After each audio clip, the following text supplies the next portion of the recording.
Alô, Jaboticabal, mais uma vez estamos com o Geração 5 Podcast. E mais uma vez gostaria de agradecer muito ao pessoal que está comentando, curtindo, né, interagindo com a nossa página, com as nossas redes sociais. Pedir para compartilhar, para a informação chegar. Isso aqui é um bate-papo, né, de opiniões, que é uma coisa totalmente saudável, né, sem nenhum cunho político, eu falo, né? Porque na verdade que nós somos todos amigos, eu tenho amizade, graças a Deus, com todos, tanto com a posição, quanto a situação, quanto com a oposição, quanto tudo. Sou até amigo do Márcio Algeli. Professor Márcio Algeli mais uma vez com a gente. E aí, Marcião, tudo bom? Tudo bom. A luta continua, companheiro. Olha lá. O Márcio Isso é uma piada, Márcio. Você é o único cara, velho, que eu não sei que lado você tá nunca, de verdade. Mas isso é outra conversa. Eu não tô do lado de ninguém. Outro podcast pra gente fazer isso aí, você vai ter que falar. A minha inspiração é um cara que morou em Assisi, Itália, há 800 anos atrás. É uma ótima inspiração. E o nosso convidado hoje, né, é uma pessoa que eu considero meu amigo, a gente conversa muito, a gente debate muito, temos opiniões, é isso que eu falo, né? É uma pessoa que tem uma admiração muito grande. E ele sabe disso, que eu tenho admiração por ele, né? Vem lá, criado da criatura que chama-se Deita Leite de Souza, um dos melhores prefeitos de Jaboticabal já teve. O meu amigo, presidente do Legislativo, Edu Frederico. Obrigado, doutor. Obrigado eu, bom dia, Gênio, bom dia, Márcio, toda a equipe. Uma honra poder estar aqui mais uma vez falando com a população jabuticabalense. É isso aí. Vai, Marcelo, você quer falar alguma coisa pro Edu ou você tá com medo hoje? Olha lá. Ele vai ter que falar. Passou pano. Márcio não tem medo. Não, eu acho que ele que deve começar, né? Porque pode falar. Com certeza. Você entrou agora como presidente da Câmara. Mais uma vez. Janeiro. Janeiro. Posso 2 de janeiro. Sim. 14º ano. Então, e você é a pessoa que tem mais tempo na Câmara Municipal. Dos vereadores que estão lá? É. Eu acho que até da história. 7º mandato, estou iniciando o 27º ano de vereança. 7º mandato. 27º ano que você está na administração pública. Não, aí se você contar mais 4 de secretário, né? 31º. Né? Então, dá uma 31. Então, você, então, no caso, é o cara mais experiente. Eu acredito. Bom, acredito que sim. Acredito que sim. Na Câmara, com certeza. Eu estava brincando com o Carmo Leonildo outro dia, que quando eu entrei lá, ele tinha um programa chamado Bola no Barbante, lá no centro. É verdade. Na Vida Nova, né? Não, na Vida Nova, Vida Nova. E eu comprava uma cota de patrocínio, né? E eu era tido como uma força jovem na Câmara Municipal. Veja você como o tempo é impiedoso. Eu virei o decano. Da força jovem pro decano. Mas você entrou em janeiro. Da presidência? 2 de janeiro, Marcos. Só uma pergunta. É o seguinte, no começo da administração do Emerson, ele usava mais o fígado para administrar do que outra coisa. Ele era meio... Ultimamente, ele tem passado a ser o Emerson Paz e Amor, assim, tal. Eu amo vocês, Jabuticabalense, etc. Isso aí tem alguma influência sua, não?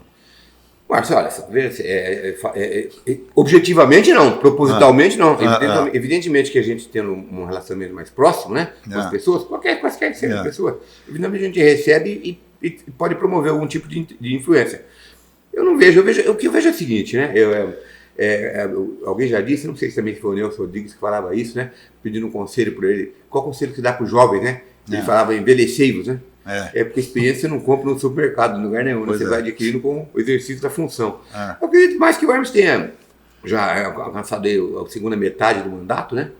E vai tendo que se aprimorar e adquirir experiência mesmo. Mas eu acredito mais nisso, porque é evidente que você pode e deve até de aprender com todas as pessoas, nós todos, né? Em todos os momentos. E pode ser que de alguma forma o modus operandi de algum agente político que a pessoa possa acompanhar, possa ajudar a interferir, de ter algum tipo de influência. Isso é possível, mas eu acredito que seja mais realmente a experiência que ele vem adquirindo no exercício do mandato, que vai tornando ele mais experiente no exercício das funções, especialmente de prefeito. Eu acredito mais nisso. E como surgiu essa aproximação, doutor? Porque o doutor foi eleito, né, na época, né, por uma oposição, por um partido contrário, né? Depois, com o tempo, 2 anos aí de mandato, né? um monte de problema, por causa a gente sempre está citando a pandemia aí, mas é uma coisa que dificultou muito, né? E aí conseguiu colocar as coisas, e hoje, né, o doutor é presidente da Câmara e, tipo, posição do governo atual. É assim, general, me lembro que quando eu fui eleito em 88, né, eu fui eleito num governo eu era candidato na coligação do candidato Devantini, com o Dino Zé de vice, né, e na qual foi eleito o Bacarim. Pela primeira vez, Jabuticabal, o PT ganhou eleição em alguns municípios do Brasil, só poucos, né? Jabuticabal, São Paulo, Campinas, não sei se tem mais algum no estado de São Paulo. Mas, enfim, eu era uma oposição propositiva, mas firme na campanha. Mas eu me lembro que, naquela época, entre a eleição, né? Porque aquela eleição foi interessante, porque ela foi iniciada antes da promulgação da Constituição de 88, né? E ela terminou sobre a égide da Constituição já promulgada. E o estado de São Paulo e o estado do Rio Grande do Sul foram os dois únicos estados que os tribunais regionais eleitorais reduziram o número de vereadores. Nós tínhamos subido de 15 para 17, eu não era vereador, né? Eu subi de 15 para 17, e o Tribunal Regional Eleitoral baixou para 9 vereadores. Foi São Paulo e Rio Grande do Sul, os dois únicos estados que interpretaram a Constituição da maneira deles e reduziram o número de vereadores. E eu me lembro que na primeira lista eu não entrei. Foram 9 vereadores eleitos e eu não entrei. Depois houve um recurso do próprio Procurador-Geral Eleitoral, que na época era o Sepúlveda Pertença, depois se tornou ministro do Supremo Tribunal Federal, e de alguns partidos, questionando essa modificação. E o Supremo Tribunal Federal deu provimento ao recurso e disse que as câmaras voltavam a ter aqueles vereadores que estavam, até por questão ideológica, porque se você tivesse 9 no início do processo eleitoral, o número de candidatos seria outro, muito menor. Mas então, aí fui proclamado eleito, já depois da apuração, né? Eu e mais 8. Então eu me lembro que eu fiz um documento, publiquei no Combate, há quase 35 anos, dizendo que eu pertencia ao PJ. Fui eleito pelo PL, né? Partido Liberal, 22666, e me dizia vereador do PJ. A partir de Jabuticabal, tudo aquilo que eu entendesse que fosse bom para Jabuticabal, eu estaria à disposição da administração na Câmara. E tudo aquilo que fosse contra, eu faria o contrário. Eu fui o maior opositor daquele governo de 89 a 92. Mas me lembro que só votei um projeto contra na prática. Todos os outros eu discutia, emendava. Né? Então, essa que é a realidade. Mesma coisa. Em todos os outros mandatos, situação oposição, você me dizia do PJ. Fui oposição com a Carlota, né? Fui situação com a Daí e com o Ori. Fui praticamente neutro com o Raul, né? Que não era meu candidato inicialmente, até disse para ele, e não pode ver na propaganda minha, não tem um lugarzinho, eu votei nele, evidentemente, pelo conjunto da obra do nosso pessoal, mas não fiz propaganda, não tinha uma pedido de voto no meu material do. Então, assim, respondendo objetivamente a tua pergunta, eu fui eleito com Vitória, né, do lado do Vitória, portanto não fui eleito do lado do Emerson, e não tinha nenhuma ligação política com o Emerson, né? Mas acho que a minha posição durante os 2 primeiros anos, né, e justamente o mesmo posicionamento que eu tive sempre, quando era a situação e quando era a posição, com a diferença de quando você é a situação. Eu vi o Márcio perguntando aqui, acho que você faz oposição em gabinete, né, quase sempre, você evita que projetos cheguem, se manifesta contra, porque se você é a situação, você não faz carnaval, você não faz mais aquele movimento que você faz natural do próprio processo político. Então, eu acho que essa aproximação se deu em razão do meu comportamento parlamentar. Durante esses 2 anos acabou sendo uma aproximação normal. Eu repito aqui, se tivessem me ouvido, né? Se tivessem me ouvido antes das eleições, né? Eu acredito que o Vitória fosse prefeito de Jabuticabal hoje. Né? O problema é que a turma lá se dividiu. Agora vem cá, porque tem gente que está assistindo lá e está louco para ouvir isso daí. E a sua relação com o Ori, como é que está? Não, a minha relação com o Ori política se rompeu já na eleição passada. Porque foi... na verdade, eu não participei, sabe, gente, dessas negociações entre a cúpula dos negociadores, né, e os negociantes do outro lado. Na campanha passada. Mas havia, porque eu me lembro perfeitamente, nós éramos vereadores juntos, no governo Raul e eu e Vitória, né? E em determinado momento o Vitória dizia que ia ser candidato a prefeito de qualquer maneira. Eu dizia, não faça isso, porque não vai adiantar. Né? Nós pertencemos ao mesmo grupo político. Né?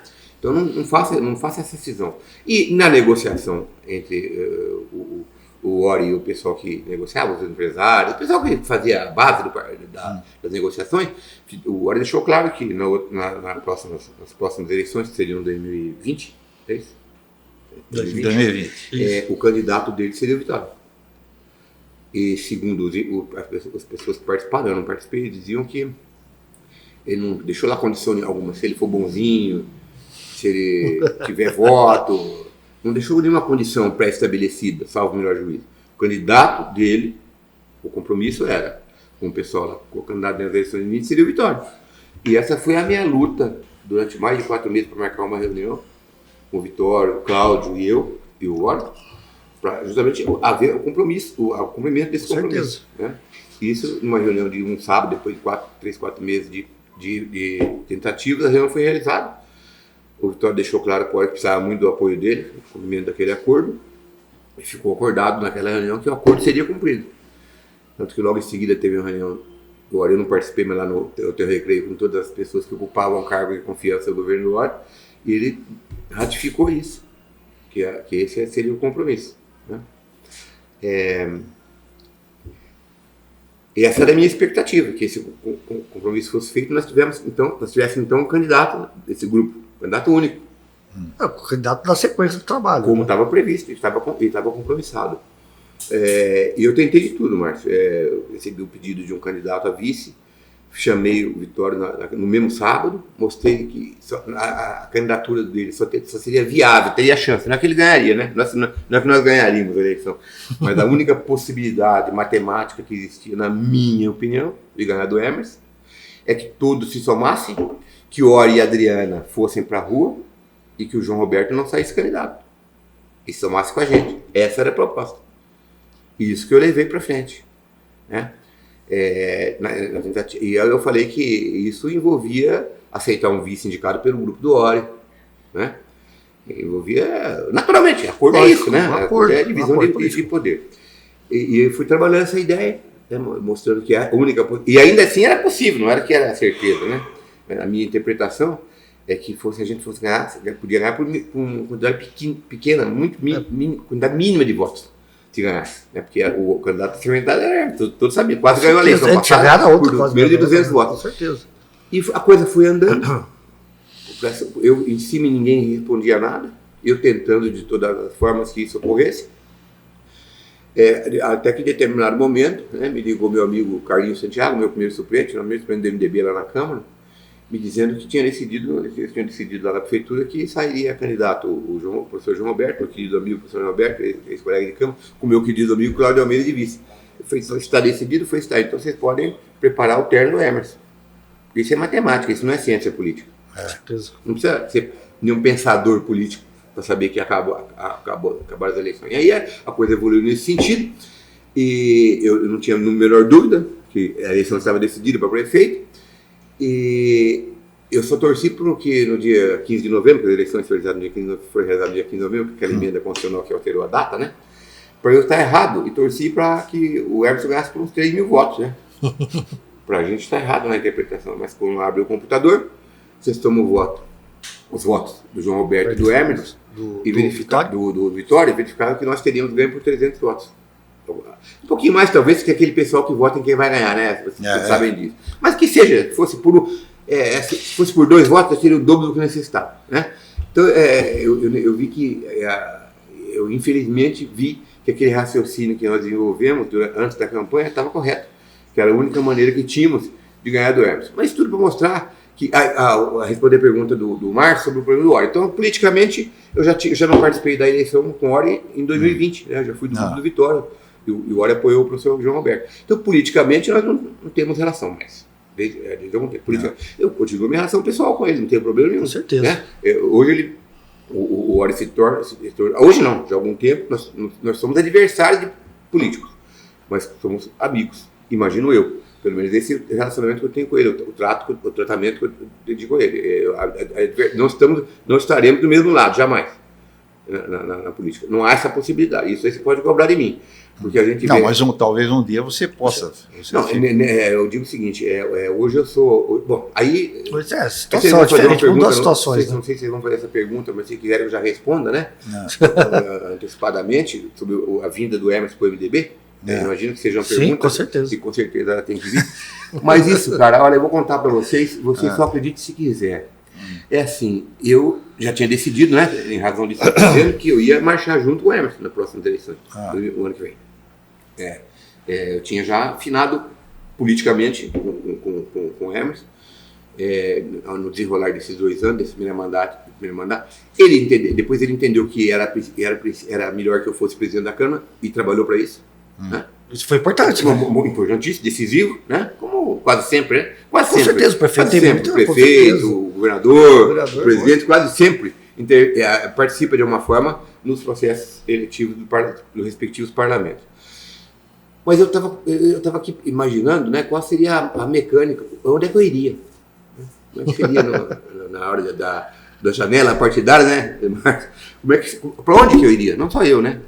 Eu, o Mauro, para onde nós iríamos? Né? Quando chega no início de janeiro, né, logo depois da minha posse na presidência, eu recebo um telefonema do Vitório, da secretária do Vitório. Queria conversar comigo e com o Gilberto, com certa urgência. Eu falei, o Gilberto está de férias, não está aqui, e eu estou saindo de férias segunda-feira, vou ficar 15 dias fora. Se puder ser depois, o Gilberto vai estar preso. Não, é urgente. Mas então, vamos conversar. O Vitório foi ao gabinete, e de fato o Gilberto estava de férias.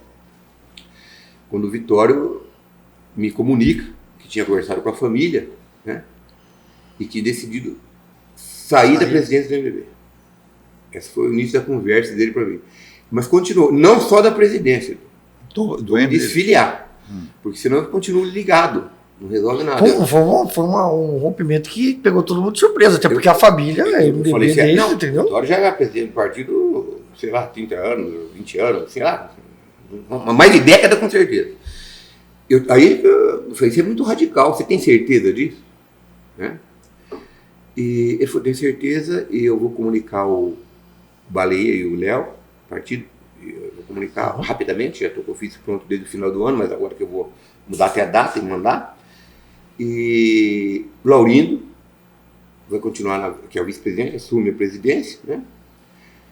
Cara, você imagina o susto que eu tomei, né? Uma paulada. Eu falei, eu me comprometo com você, Vitória, não falar nada enquanto o partido não for comunicado, né? Eu vou ficar aqui, eu vou respeitar as tuas decisões e vou ter esse compromisso de não tomar a tua frente. Aí no dia seguinte de noite, eu recebo um telefonema do Alexandre, que é assessor do Baleia. Eu falei, o que foi, Alexandre? O senhor está sabendo dessa? Aí ele tinha mandado a carta pro Baleia, né? Comunicado pro Baleia e pro Léo. E o Alexandre estava com a carta nas mãos. Você sabia? É uma loucura isso. Eu falei, e que agora? O que nós fazemos? Então, a hora que eu recebi a carta, eu pensei justamente isso. O que faremos nós agora? Nós estamos perdidos, né, no município. Mas eu tive uma ideia, falei para ele. Eu não falei nada com o prefeito, isso nunca na vida, porque eu acho a ideia meio maluca nesse momento, mas a ideia que eu tive. Qual é a ideia? Ele falou, a ideia é pedir ao Emerson, convidar o Emerson para filiar no MDB e sair candidato a prefeito pelo MDB. Me respondeu o Alexandre o seguinte, então, depois da carta, hoje, eu conversei isso com o Baleia. E o Baleia adorou a ideia. Isso é um passo gigantesco.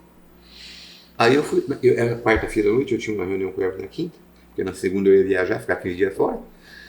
Foi, Emerson, é o seguinte, aconteceu, agora posso te contar, né, porque agora a Vitória já tornou público, aconteceu isso, e nós queremos te convidar. Né? Eu conversei, era a minha ideia, mas agora a ideia do presidente nacional do partido, nosso líder regional, o Baleia, para você se filiar e sair candidato pelo MDB, a prefeito, a reeleição. E aí começou ele tomou um susto, mas na verdade tomou meio susto, porque ele depois me revelou que já tinha sido convidado pelo Itamar Borges, por exemplo, em um determinado momento dessas tratativas, quando o Itamar estava exercendo o cargo de secretário de Agricultura, né, e o Orbe tem muito contato lá no governo do estado, através de Samuel Moreira. Sim. Então, foi um meio susto, na verdade, que ele tomou, mas ele falou, é uma ideia ótima, eu estou muito animado com ela, e vou conversar com o meu pessoal, ele falou. E nesse meio tempo eu viajei, e aí eu recebi uma fotografia na viagem do Emerson Manolo lá com o Baleia Ribeirão. Ele foi eu fui chamado, falei se não era traição e sem você? Eu falei, de jeito absolutamente, de jeito nenhum. Né? Ele foi à reunião com o Baleia e o Baleia tirou até fotografia, publicou nas redes sociais. E o Baleia ratificou o convite para ele. Aí pessoalmente.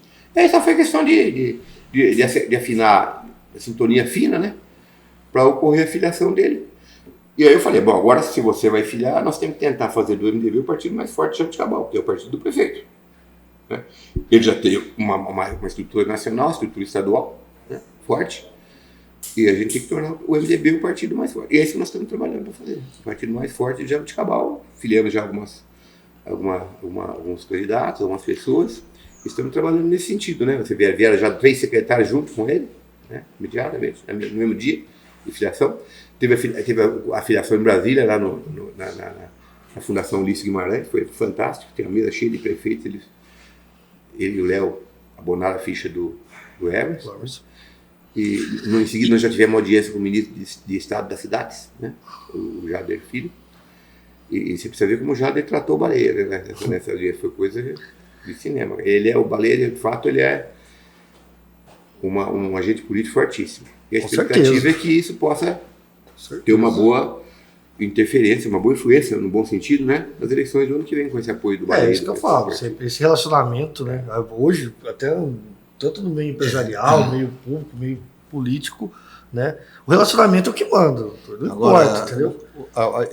A gente fica olhando, por exemplo, não precisa ser o Brasil, Estados Unidos, aquele negócio, democratas e republicanos. Então tem aquela briga, a base de apoio do presidente, etc. Então você chega à conclusão que a democracia é uma grande mentira, porque a Câmara, a Assembleia, Senado, etc., é sempre tomando partido a favor ou contra. Ninguém está pensando no próprio país, na própria cidade, nada. Então a democracia é a melhor porcaria que a gente tem. Não é isso? O Winston Churchill dizia isso, mais ou menos, com outras palavras, né? É o pior regime tirando todos os outros. Mas é mesmo. Agora, o que eu achei assim, igual quando o Emerson entrou, até falei para ele quando ele veio aqui, o negócio da ponte lá, eu falei, pô, mas o cara já está fazendo diferente. E o Emerson, ele falou isso, não deu para conversar, porque com o prefeito você tem que falar muito tempo, e o tempo era pequeno, era exíguo. Então é o seguinte, muitas coisas que ele está fazendo, que ele combatia do Ori, ele está fazendo igual. Ele está fazendo igual. Inclusive, eu falei para ele, você lembra quando você foi numa reunião que eu estava e você falou para os professores de educação física que você ia deixar de ter empresa de propaganda para você aplicar no esporte? Aí ele discorreu tudo que ele fez no esporte, mas não foi isso que eu perguntei para ele, mas ele disse no final que ele viu que na realidade ele precisava da empresa de propaganda. Né? Então você vê a pior porcaria que tem, porque não existe imprensa livre, é uma grande mentira. No mundo inteiro não tem. Uma outra nos Estados Unidos, eu vi que nem a 60 Minutes e outras aí, mas não vai para frente. A CNN não é. Então a democracia é uma grande mentira. Né? Porque, por exemplo, a Câmara agora ela tem a maioria do apoio do Emerson. Sim. E tem uma minoria quase empatada com vocês de oposição. Apoiando quem? Apoiando quem? O Ori. Todos eles? Com exceção da Paula. Nem sei se... Então, mas isso assim, não seria é aquilo que eu falei, né? Seria, na verdade, né, como o doutor trouxe o Emerson para ele, são grupos, né? Sim, são grupos. Eu acho que isso é normal, né? Claro, sim, perfeito. Às vezes, né, isso vem lá de trás, né? Eu vejo que, assim, né, quando o meu pai, funcionário público, ele fazia parte do grupo do Erlim Berkeley. Aí entrou o professor Antônio Mônaco, entendeu? Então tinha sempre aquilo, transferia meu pai era funcionário público carreira, procurador aqui, não, você não vai fazer mais isso, mas isso é normal. Isso é normal, entendeu? Eu acho normal. Assim, vamos começar pelo Márcio. Tem um ditado, né, que eu já falei aqui no programa anterior, tem TV Tupi, né, Márcio, Canal 4, preto e branco, tinha uma novela, eu não vou lembrar daquele ator, é um ator famoso, mas não vou lembrar dessa novela. Ele era um advogado na novela, nessa novela, e no escritório dele, na novela, tinha um quadrinho escrito assim, o homem é dono do seu silêncio, escravo da sua palavra. Nunca mais esqueci dessa frase. E Tem outra coisa que é o seguinte, tem um ditado que fala, tem hora que falar é prata, calar é ouro. Então assim, se for uma coisa aí, o Emerson, como todo agente político já aconteceu com quase todos, se não todos, em determinado momento ele acaba por seguir num sentido contrário ao que ele falou em campanhas eleitorais, em compromissos eleitorais, enfim. Aí, cara, sabe de quem eu me lembrei? De um líder político, não sei se você gostava dele, né? Vocês gostavam dele, eu adorava ele. Para mim é um líder político fantástico. Eu trabalhei na história da Constituinte outro dia, e vendo algumas manobras no bom sentido da formação das mesas, enfim, do Centrão, né? Muita gente não sabe como o Centrão surgiu e por que surgiu, né? Mas eu estava lembrando, quem é esse camarada? É o Mário Covas Júnior, né? Ex-governador de São Paulo por 2 vezes, deputado federal constituinte, senador constituinte, deputado federal por várias vezes, prefeito de São Paulo. E eu lembro que eu estava assistindo um programa do Jô com ele, Márcio, e o Jô Soares fez a seguinte pergunta. Eu estava sentado na cama assim, era tarde, né? O programa do Jô nunca começava às 11h30, né? Já, é verdade. E ele perguntou assim pro Mário Covas: você é a favor da reeleição? Ele falou: sou contra. Eu já dei uma levantada da cama, né? Em seguida ele fez a pergunta fatal: se tiver eleição, se será candidato? Ele falou: não. Aí eu pulei da cama de vez, porque teve a reeleição, ele foi candidato e foi reeleito, né? Então tem algumas coisas que você fala, tem que tomar cuidado com o que fala, porque depois você fica refém da palavra, né? E para quem está falando positivamente e para quem está falando negativamente. Está criticando positivamente, como está fazendo agora, e para aqueles que criticam, né, negativamente, são adversários políticos. Por isso que eu acho que você deve tomar cuidado, porque tem coisas que você tem que fazer, né? Senão, nesse caso do Emerson, até na sessão passada, esse foi da propaganda, exatamente esse tema, gasto com publicidade, né? Esse foi um dos temas da sessão passada, né? Uma discussão minha com o vereador Jonas. Eu falava que o Emerson pode até ter querido fazer isso, né? Mas ele não imaginava, agora penso eu, que ele não imaginava que fosse ter que fazer uma contra-propaganda muito forte. Que era natural que tivesse. Isso aí existia. E para contra-propaganda tem que fazer propaganda. E aí eu fiz a pergunta pro Jonas, né? Pro Jonas. Você falou, o Jonas também fez o sentido inverso meu, né? O Jonas fez isso, foi o sentido inverso, com certeza. Né? E o Jonas teve uma ligação, né? Não, e teve que ele falou aqui, inclusive nesse programa, ele tinha um motivo para nunca estar lá, apoiando o Gore, né? Ele tem um motivo, a esposa dele foi mandar embora, por motivos políticos. Você falou isso? Ele falou. Eu falei isso na sessão para ele. Ele falou. Não, agora nessa hora. Isso eu falei numa outra sessão. Aliás, eu não falei exatamente isso, porque eu não podia. A hora que eu falei do fato sem falar do personagem, né? Aí ele liberou para falar, porque aí ele falou, agora, por questão de ética, agora eu posso continuar a conversa. Mas ele falou aqui. Ele falou aqui no programa, esse agora é o último, eu estou assistindo, mas assisti. A esposa dele foi mandada embora por questões estritamente políticas pelo governo do Ori. E hoje ele está aliado com o Ori. Ele participa de reuniões na casa do Ori, ele será candidato pelo Ori. Ele vai ser candidato? Ele é apoiador do Ori, ele já disse isso. Ele é apoiador do Ori, politicamente, é democrático isso. Sim, será candidato a vereador, alguma coisa, até se colocou inclusive, para vocês terem uma ideia da dimensão, se for necessário, ser candidato a vice pelo grupo. Então você veja que é o sentido oposto, né, da migração, né? Sim. Da minha e da dele. Então isso realmente pode acontecer, né? Essa mudança de posição. E aí, inclusive, eu brinquei com ele, né? Falei, olha, você é contra esse gasto com publicidade dessa maneira? Você de fato é contra, né? Quer dizer que então você jamais apoiará um candidato que faz esse tipo de gasto? Você diz que é contra em eleição futura? Aí ele desconversou e disse que vai apoiar, né? Eu falei, vamos fazer uma conta, né? 2,5 milhões é muito? Esse 2,5 milhões... Não, ele falou que não vai gastar, só se usar. Entendi, não. Perfeito. Estou fazendo uma conta agora, já, se for gastar. Vamos considerar a pior das hipóteses no sentido da crítica.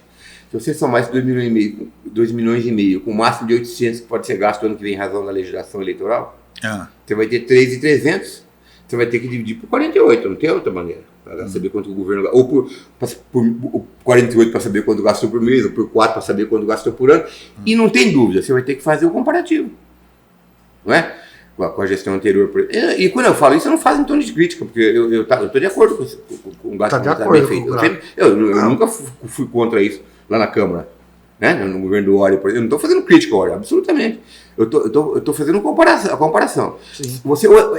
Isso é pragmático. Você é contra ou você é a favor. Você não pode ser contra no momento e a favor no outro, no caso da despesa.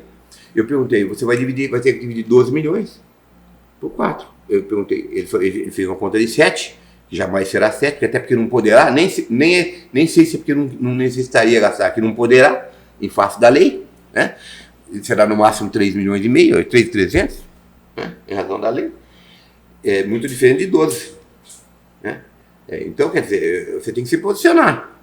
Eu brinquei com o vereador Pepa lá na sessão, né? Porque, na verdade, o Hermes conseguiu fazer maioria antes da eleição. Você lembra disso? Uhum. O Hermes constituiu a maioria. O governo do Ori. Ele foi uma maioria. E ele derrubou vários projetos do Ori. Inclusive, contra o meu voto do Pepa na época. Né? Ele derrubou. Ele constituiu. Essa maioria, essa é uma habilidade que ele teve já antes de ser prefeito. Quando ele constituiu essa maioria. Fizemos do que eu estou falando. Então, isso é democrático, isso. O problema da incoerência eventual, né, Márcio? Que acontece. Isso não devia acontecer, né, na verdade. Mas eu acho, por exemplo, eu até perguntei para o Ori aqui, eu acho. Você não acha que o que faltou na última administração do Ori foi o Deberquier? O Deber faz falta para qualquer um. Não é. Ele foi. Mas aí que tá. Você não acha que o Deber não, eu ouvia, ele estava sempre na frente, sempre mexendo. Ele fazia o meio de campo. Ele era o Gerson. Quem? O Dé? O Márcio, o Dé. Eu conheci o Dé em 69. Ele tinha 15 anos, eu tinha 14. Nós éramos atletas do Dente de Leite e do Jabuticabal Atlético. O Dé foi diretor de esporte quando eu fui presidente do Centro Estudantil Guilherme de Almeida do Estadão. Então a gente era amigo, irmão. O Dé foi meu assessor na Câmara. Ele foi assessor, só tinha um do presidente na época, foi meu assessor na Câmara. Ele entrou no lugar do Orlando Labella, que tinha saído, para fazer uma votação entre os vereadores. Então eu fui amigo do Dé, de escola, de Estadão, né, de sala de aula. O Dé foi meu diretor de esportes no Centro Estudantil Guilherme de Almeida. O Dé foi meu amigo depois, eu estudando medicina, ele entrando na política, a gente conversava sobre isso. Né? Eu brincava que o Dé não fazia boca, ele fazia intestino da urna. Né? É um político habilíssimo, notável. Verdadeiro, né? Verdadeiro, o Dé falava o que pensava, enfrentava as coisas. Enfim, então o Dé faz falta de qualquer pessoa normal da política, que deseja estar bem acompanhada politicamente, no mínimo, pode falar. Então você tem toda a razão. Mas eu acho que se ele tivesse ficado com o Ori, eu acho que o Emerson não ganhava. É uma possibilidade, se você depende do que. Porque assim, não podia dividir, né, Márcio? A gente sabia, né? Essa que é a matemática. Se tivesse uma candidatura na mesma linha, né? Na mesma linha, e era na mesma linha, quase na mesma linha. Tanto que o Ori não quis ser candidato, ele poderia ter sido candidato. O Ori podia ser candidato, ele podia ser candidato à reeleição. O Ori? Eu acho que não, hein? Podia ser candidato à reeleição naquele momento. Ele não quis ser candidato à reeleição. Ele tinha toda a condição, naquele momento do registro. Ele podia ser candidato. E olha, eu vou te falar uma coisa. Não sei se vocês lembram disso, né? O Ori teve uma queda acentuada antes da pandemia, e depois ele se recuperou violentamente na pandemia. Ele recuperou o prestígio político dele. Ele era o candidato a bater o Emerson. Não sei se ele não bateria o Emerson. Será que ele ganharia hoje? Será hoje? O Ori hoje? Não, hoje é outro momento, né? Eu sei, mas você acha que ele ganharia? Olha, hoje se é um candidato... Porque assim, o que eu entendo? Eu já falei isso outro dia na sessão da Câmara, né? Brinquei com a Paula, né? Falei, Paula, eu vou pedir desculpas para você, né? Mas eu tenho que te dizer o seguinte, a campanha está aqui dentro da Câmara, e ela é a campanha que vai se realizar. É a campanha polarizada. Entre o Emerson e o candidato do Ori. Não tem outra disputa que vai ter aqui, na minha opinião, no meu juízo, né? Meu ângulo de vista, meu ponto de vista. Eu falei claramente, e vai ser, eu acho. Isso que vai acontecer. Mas hoje, Márcio, eu também salvo o melhor juízo, né? Sempre, né? É a opinião da gente, não é dono da verdade, né? Com certeza. A opinião minha, não da gente, minha. As pesquisas têm mostrado, né? Uma boa aceitação para o governo do Emerson. A gente sabe que se o governo for bem, né? O governo for bem. Não, tem algumas coisas que eu não tenho nada a favor dele, não tenho contra. Sim, claro. Aliás, eu talvez tenha um pouco contra. Sim. O problema é o seguinte, se você olhar, a minha esposa dá aula para a prefeitura aí. Então você chega a ver um material que veio para as crianças que eu nunca tive aquilo, que a gente tinha que comprar, né? Nunca tive aquilo. Então você vê algumas coisas, por exemplo, na área de saúde, que está todo mundo metendo o pote, e agora não entendi se está ruim ou se está boa, né? Algumas coisas, que nem parente meu que foi na UPA e falou que foi tratado, botaram na frente de especialista no dia seguinte, tal, resolveu. Aí você fica pensando, será que é verdade o que estão falando? Eu não sei, mas eu acho que tem algumas coisas que ele está fazendo, esse negócio de esportes, etc., que isso chama a atenção da população. Área animal. Causa animal, tem feito bastante coisa diferente, mas tem. Não é igual, né, Marcos? Mas tem feito algumas coisas diferentes, né? Alguma coisa diferente é melhor. Isso. Mas aquela da ponte ficou aqui. Porque é o seguinte. Mas tem uma história da ponte. Não, mas o problema é que eu me dedico desde pequeno a isso. Então você olha, eles não têm mais nada, eles estão numa agonia lenta. Então eles só têm aquela faixinha que vai até lá o rio Mogi. Aliás, tem um idiota que cortou um pedaço, eu preciso ver onde é que é para denunciar e refazer, lá, mas está fora de Jaboticabal. Ele só tem aquilo, ele vai me fazer uma ponte para quê naquele lugar? Ele pegou o negócio do ORI, o projeto do ORI, e foi defender. Aquilo lá nunca é essa. Você sabe o que eu fiz para melar? Eu denunciei a CETESB de Jaboticabal na ouvidoria, porque estava tudo errado. E você quer fazer uma ponte ali? Dá. Mas você não toca você vai lá por cima. Tem uma série de problemas lá, inclusive de fauna, que ali tem macaco prego, que vai atacar os carros, etc, etc. Aí eu mostrei para ele. E uma das coisas que eu vejo que é ruim, que no ORI era melhor, é o seguinte, tem que ter transparência. Se eu te pergunto uma coisa e você não me fala, eu falo, ele está com sacanagem. Está na hora. Não tem. Não tem. Você pergunta uma coisa e eles não dão. Ou eles dão depois de um mês, assim, falando uma coisa que não tem nada a ver, né?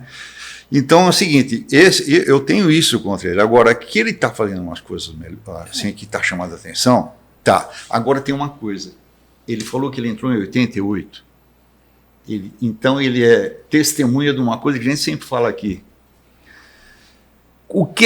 Me fala o que é o CEPREM. Como é que ele foi formado e o que está acontecendo com o CEPREM agora, que cada um que vem aqui fala uma coisa. O que está acontecendo? Bom, só para finalizar aquela pergunta anterior, então, em razão a gente sabe que muito dificilmente o gestor perde a reeleição, né? Isso são casos raros. Até a máquina tem acontecido na história da reeleição no Brasil. E se fizer um governo razoável, né? Sim. Já a chance de perder é pequena. Né? Bom, agora com relação ao CEPREM, né? Me lembro que salvo o melhor juízo, esse foi um projeto que foi enviado pelo governo do Bacari, né, para nós discutirmos isso. E nós contratamos na época, Márcio, a Câmara teve, ele era um consultor da Unesp, da Unesp lá em São Paulo. Não sei se você chegou a conhecer, porque você é professor da Unesp, o nome dele era Sérgio Scavacini.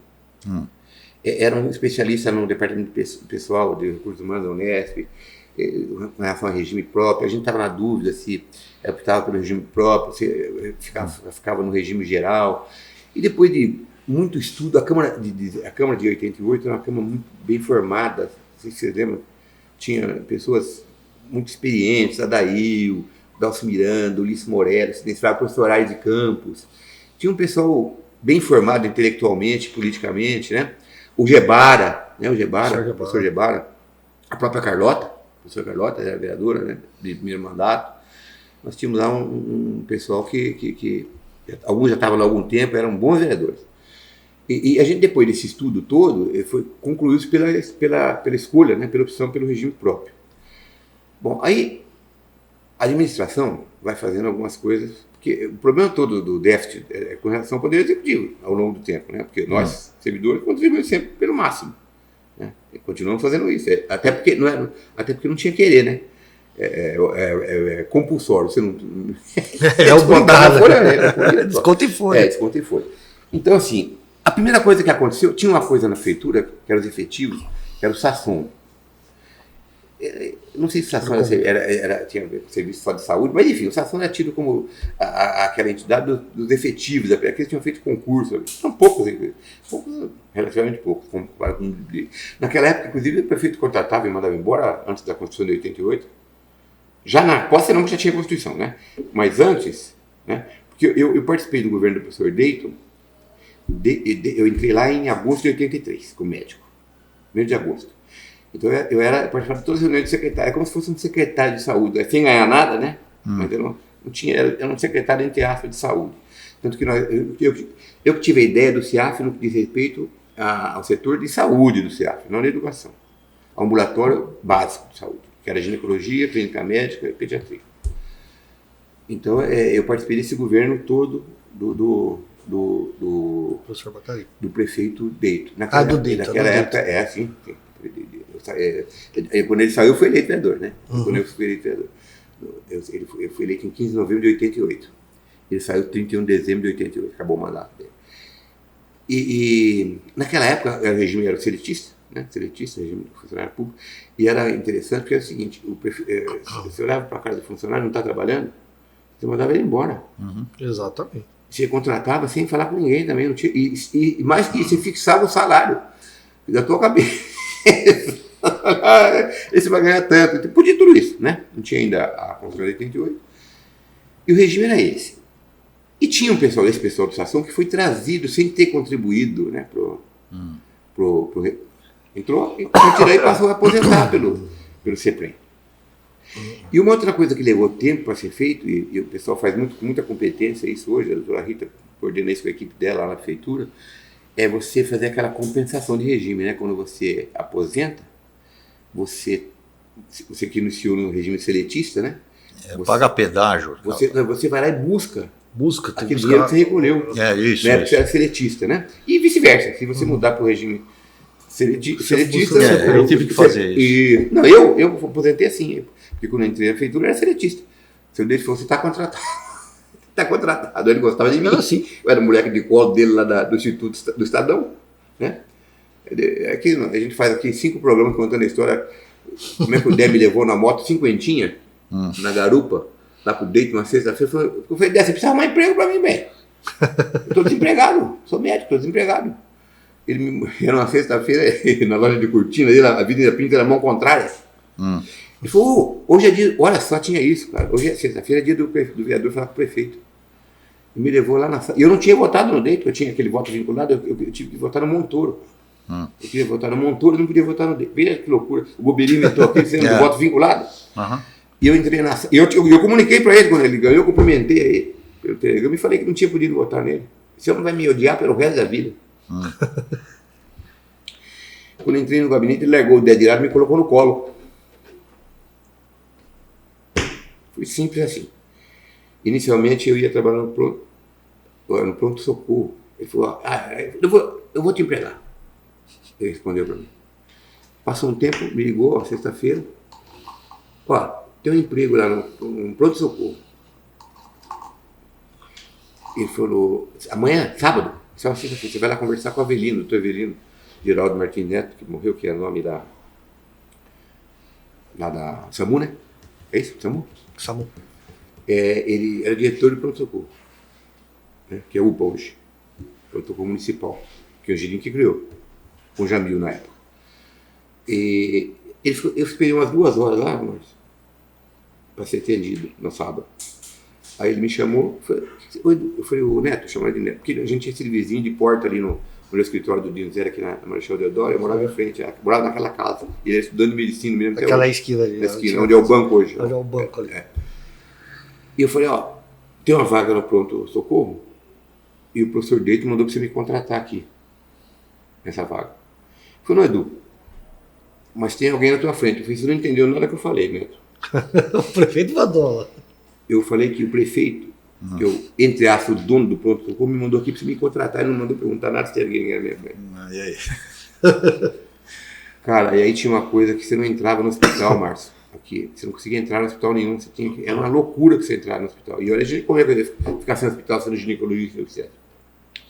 E ele me respondeu assim, então, Edu, tá, isso é verdade, você está falando, mas tem outra verdade que eu vou te falar. Você quer entrar no hospital e já vai começar a brigar? mensagem, se chama mensagem subrepetícia. Né? Eu falei, eu vou pensar. Aí na segunda-feira eu fui lá no gabinete do seu Deito. Falei, professor, ele me respondeu isso. Eu conheço o senhor, você vai mandar ele embora, né? Não faça isso. Eu tenho uma ideia. Aqui em Jabuticabal nós temos um pessoal que é atendido tem dinheiro, é consulta particular. Tem pessoal que tem carteira assinada, é atendido pelo INAMPS, que o pessoal chamava de INPS, tinha nada a ver com INPS. Na verdade é INAMPS, Instituto Nacional de Assistência Médica e Previdência Social, ou seja, que tinha carteira assinada e pagava o INPS, tinha direito a atendimento pelo INAMPS. E tinha o pessoal que não tinha nada. Você não tinha o SUS, você não tinha a Constituição de 88. Então eu considero de jeito. E a gente fizer um ambulatório com ginecologista, clínico geral, pediatra, enfermeiro e dentista, a gente resolve por 70% desse pessoal que não tem nada. Ele falou, põe no papel isso para mim. Eu pus no papel, e ele me chamou, e falou, vamos fazer, vamos tentar, vamos experimentar. Foi basicamente a origem do CIAP. Foi assim que nasceu o primeiro ambulatório de atendimento médico, foi lá na Rodoviária Velha, funcionava onde vendia passagem da antiga São Manuel, hoje, como chama hoje? O quê? Essa empresa que foi Azul. Danúbio Azul. Era São Manuel. Exatamente no lugar que vendia passagem da São Manuel, era meu eu tomava ônibus lá. Eu também, muitas vezes. Lá era o meu consultório. Então eu implantei lá o preventivo gratuito do câncer ginecológico, que Jabuticabal não tinha. O pré-natal que mulher pobre não fazia, chegava no hospital, ficava bravo, chegava no hospital para ter neném. E aí eu comecei a observar, na hora de fazer os partos no hospital, a gritaria que essas pacientes aprontavam na hora do parto, porque não estavam preparados, não sabiam o que estava acontecendo com ela. Foi daí que nasceu a ideia de fazer o curso de preparação para gestantes, também no governo do Deito. Ele abraçou na hora. Mas tudo isso para dizer que a Previdência, então, né? Previdência. Então, em seguida, o Bacari venceu as eleições, né? Naquela virada que aconteceu. O Hércia mandou bater nos professores lá no entorno do Palácio, o governo federal bateu lá no pessoal em torno da siderúrgica lá em Volta Redonda, lembra? Isso. Da CSN. E nós tivemos aqui, a Irundina ganhou do Maluf de virada. Isso. Mas com 33%. O Bacari ganhou a eleição aqui que não era para ganhar nunca. Se fosse para ganhar, o candidato era o Gebara. Sim. Né? Eles quiseram botar pelo menos 3 vereadores na Câmara, conseguiram fazer 3. Né? Na ordem de votação, o Gebara, Carlota e o Nelson Prete. Exato. E aquele petroleiro ganhou em Campinas, como era o nome dele? Aquele petroleiro ganhou em Campinas, lembra? O Jacobitar. Jacobitar ganhou em Campinas. E nessa virada, entrou o governo do Bacari e foi feito. Essa Câmara foi responsável por elaborar a lei orgânica e depois disso, todas as leis complementares do município. Você imagina que trabalho foi esse? Né? E aí, inclusive, o regime jurídico dos servidores, né? Já com a Constituição nova.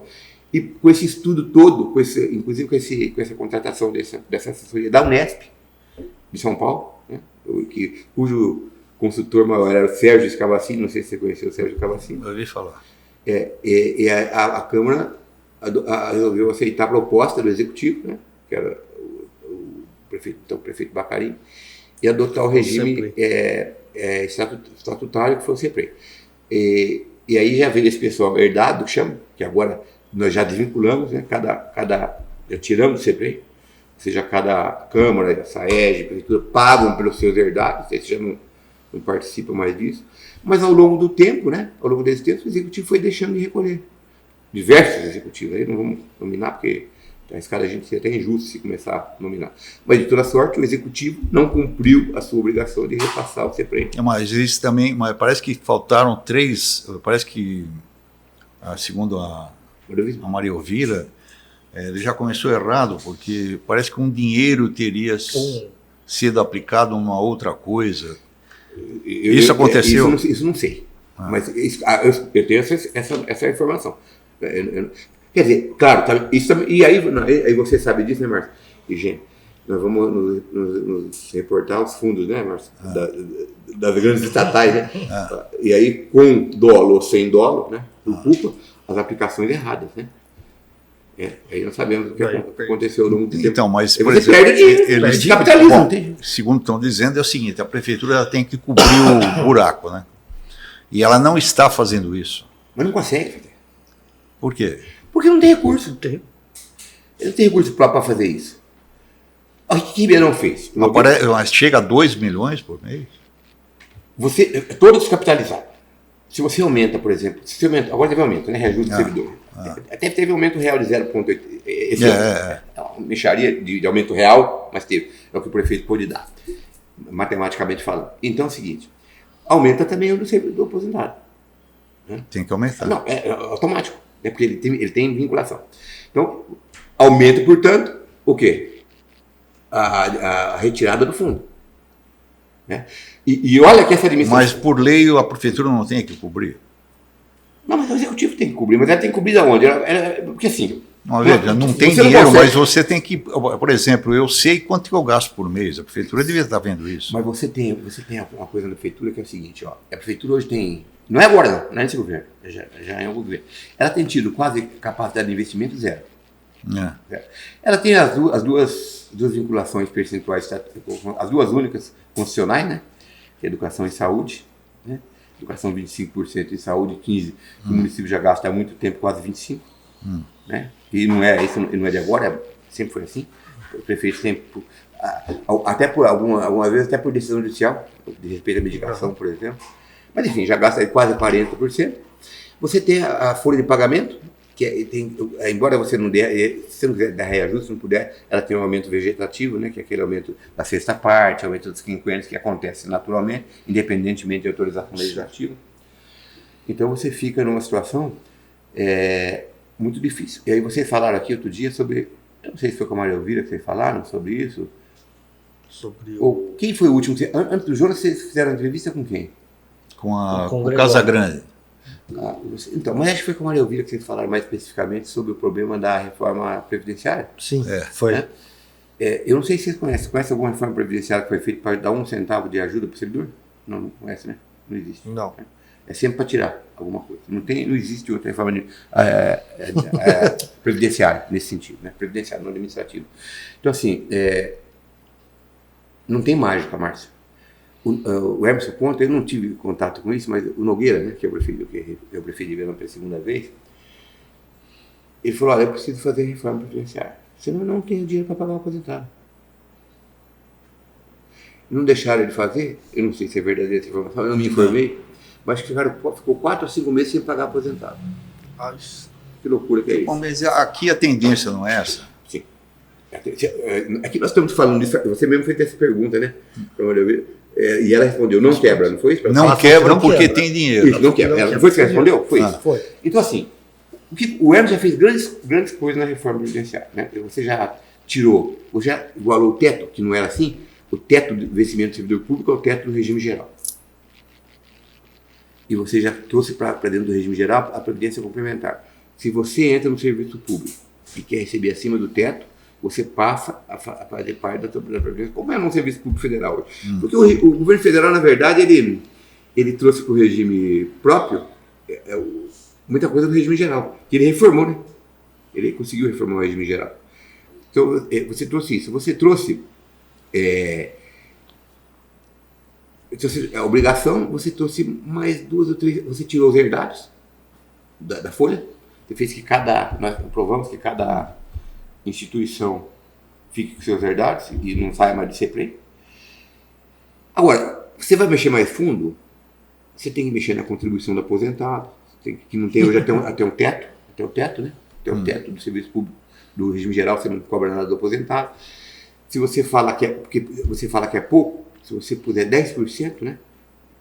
Você tira 10% do salário, do provento, né? Do aposentado. Num momento... E hoje o aposentado contribui, né? Acima do teto. Acima do teto. Acima do teto. Acima do teto do geral. Tá justo, eu acho. Tá justo. Porque essa é a regra. Agora, outra coisa. Acrescentamos do futuro, né? A contribuição também no futuro. Dos futuros servidores. Aí você, o cara já entra no serviço público sabendo a realidade. Então entra só se quiser. Não alega nada. Agora, Márcio, você sabe como é que é isso. Não tem jeito. Você não... Então a tendência é não ter dinheiro. Mas a tendência é se você vai esgotando o poço. Então, mas aí que tá. E aí a pergunta... Por isso que eu falei que tinha que perguntar para ele que ele era um mais antigo. E aí a resposta para a tua pergunta, na minha opinião, a resposta é quem tem que pagar? A prefeitura. aposentado. Não é isso que você É a prefeitura. Eu acho que o erário municipal. Agora, para ter esse dinheiro... Mas o repasse dos 28 lá por cento está sendo repassado normalmente. Não. Eu não estou sabendo. No atual momento, eu não sei se o prefeito ninguém conseguiu cumprir. É difícil, eu sei isso. Eu estou perguntando isso. Ninguém conseguiu cumprir. Não, é o seguinte, ele está falando o seguinte, o repasse do a acordado. pessoa entra com 14 e a prefeitura com 28. Ela está pagando os 28? Então, essa pergunta é porque eu estava fazendo uma discussão isso, nós estamos perguntando isso justamente. Se o atual governo tem pago os 28. Que é diferente de você, 28, pagar 28, está pagando 28, eu acho. Isso é uma coisa. O que não está, Márcio, que não está conseguindo fazer administração nenhuma, é fazer a compensação do devido. Do que está para trás. É o vencido, entendeu? Não vencendo. Então tem uma parcela do para trás com a dívida. Aquela parte que ficou para trás. Que seria para fazer essa compensação. Já houve alguma repassagem de imóvel. Mas não é a mesma coisa, né? Que dinheiro. Você não consegue. Então, mas por exemplo. É muito, muito mas grande, como a gente faz a conta na casa da gente, né? Eu, por exemplo, não poderia colocar uma porcentagem, não é criar a mais. Determinar uma porcentagem de vamos dizer, do IPTU, alguma coisa assim, não aumentar o IPTU. Eu entendi. Dizendo o seguinte... Uma contribuição. Um pedaço daquele IPTU vai ser levado para a aposentadoria. Pode fazer. Então, de qualquer forma. Como que a grande farsa é que o INSS está quebrado, né? Porque o INSS não está quebrado porque existem outras contribuições, você vai viajar, você compra uma geladeira, prestação e tal, você está pagando o INSS. Então, é a mesma coisa, não poderia criarem alguma... Para isso aí já ficar fixado que tem que ir para o CEPREM. Eu imagino que... Agora, essa resposta do direito tributário, a resposta é difícil. Mas eu imagino que você possa vincular, né? Porque, sim, a Constituição só permite vinculação de dois algum lugar tentaram vincular, né? Ou mexer no percentual, né? Ou vincular uma outra atividade, que não a educação e a saúde. E isso foi tido como inconstitucional, né? Essa tentativa de vincular percentual de desconto, né? De direcionamento constitucional. Seria uma emenda nesse sentido. Eu acho que não é possível. Mas então tem que aumentar a arrecadação da cidade e enxugar a máquina. Eu posso ser sincero, é um monte de imóvel largado. Por que não vende esses trem? Então, essa é uma possibilidade. Então, o que a gente chama de grupo escolar, vocês chamam de outra coisa, do lado do Estadão, aquele prédio ali, era o grupo escolar. Sim, eu fui o vizinho ali. Então, o Estadão de criança. Então, meus irmãos estudaram lá, eu não. Certo. Então é o seguinte, eu já estava em São Paulo. Então é o seguinte, aquilo ali abandonado, o clube de jogos, agora vão me bater, o clube de jogos de cavalo largado, meu Deus do céu, será que não dá para pegar um dinheiro ali? Não, eu falei, algumas ideias... Não, tem um lá para cima, um puta de um terrenão lá em cima. Mas a gente não sabia, a gente ia morrer sem saber. Veja você, aquele prédio do grupo escolar que você está dizendo, aquilo era da Câmara, mano. É da Câmara? Era da Câmara. Mas já faz algum sentido isso você? Não. Mas nem para nós. Quando que a gente ia saber que aquilo era da Câmara? E agora de quem? Agora da prefeitura. Mas por que ela não arruma aquela coisa? Não, são duas coisas. É a mesma coisa do Clube de Jabuticabal. Qual seria o ideal do Clube de Jabuticabal? Você conheceu o clube? Eu entrei uma vez. Eu frequentei o clube, quando moleque, quando adolescente. Eu também era. O que é o CPP? Não, em frente à igreja, onde era o Progresso, em frente à igreja ali na São Sebastião. A Igreja Universal? Bem antigo ali. Dona da Estação Comercial. Você olha lá dentro, é uma coisa assim espetacular. Tudo arrebentado. Aquilo era lindo, maravilhoso. Eu participei de carnavais lá, a gente tinha um restaurante no fundo. Mas ela já não ia pegar esse negócio. Ela pegou, ela foi lá e fez um acordo, a Câmara aprovou. E aí? Desistiu. Ia reformar aquilo, ia utilizar uma parte, estava tudo aprovado, nós aprovamos tudo. E restaurar restaurar. Aquilo é um mini shopping, por aquilo exemplo. Era lindo. Não, aquilo é um mini shopping. Se você olhar, dá para fazer um mini aquilo shopping. Restaurado ia ficar maravilhoso para quem conheceu aquilo. Mas de toda sorte, é o seguinte, você falou uma coisa importante. Qual é a outra possibilidade? Não é a mesma coisa que dinheiro, não é? É você pegar esses imóveis que estão... E passar para o CEPREM. E o CEPREM fazer por licitação à venda, né? E transformar isso em dinheiro. Isso é possível. E nós estamos plenamente de acordo com isso. Né? O prefeito também está de acordo com isso. O problema é que ele você não consegue burocrático, é um negócio burocrático. Você diminui o passivo, né? A prefeitura diminui o passivo. Porque, como dizia Antônio Rogério Mago, né? Hoje é impagável. Era imersivo, é impagável. É impagável. Mas tem coisa que a gente tem que olhar, né, nos olhos das pessoas e falar. Você falou aí da saúde, né? Então, assim... Vamos entrar na saúde. Afinal de contas, a saúde está com problema ou não? Porque assim, cada um falou uma coisa. Vamos assim, a saúde esteve, está e estará sempre com problemas. Sempre, no mundo inteiro. Especialmente no Brasil. É uma realidade diferente. Então, assim, tem que olhar no rosto do munícipe, do eleitor, e dizer que esse problema, não adianta falar diferente, é insolúvel. Insolúvel. Então, assim, por quê? Por que é insolúvel? Porque a necessidade é infinita e o recurso, por mais bem usado, ele será sempre finito. Não adianta a gente falar diferente disso. Então, assim, um bom gestor, né, em qualquer dos níveis, municipal, estadual e federal, ele vai melhorar muito o atendimento, né, e vai minimizar os problemas da saúde. Vai tornar a saúde menos pior. Isso não adianta de falar diferente, porque é isso aí mesmo. É o que eu acho. Né? Eu não sei se eu estou enganado, mas é o que eu acho, é o que eu tenho visto, é o que eu tenho vivido desde estudando medicina, desde moleque, é assim. Então, assim, o SUS foi a melhor coisa que nós fizemos. Né? O SUS é nacional. Você acompanhamos agora na pandemia como é importante.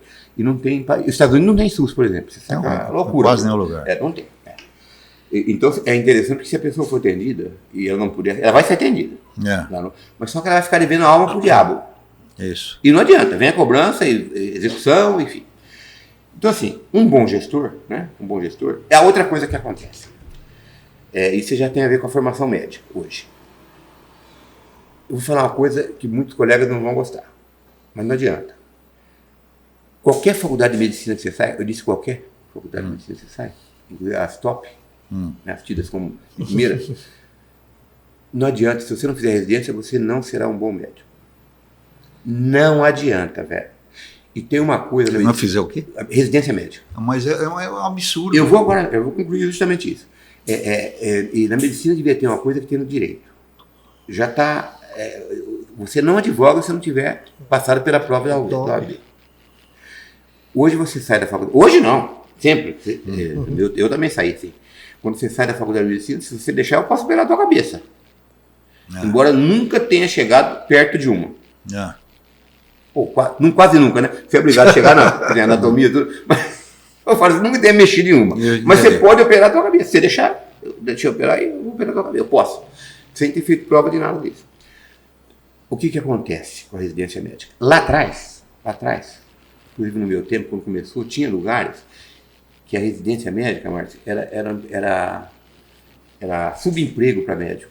Não era residência médica. Não tinha preceptor, não tinha ensinamento nenhum. Era só para ter um salário. Quase um salário. Não é escravo, que era absurdo, mas é um subemprego para contratar médico por baixo salário. Para trabalhar como médico, sem poder, sem ter formação.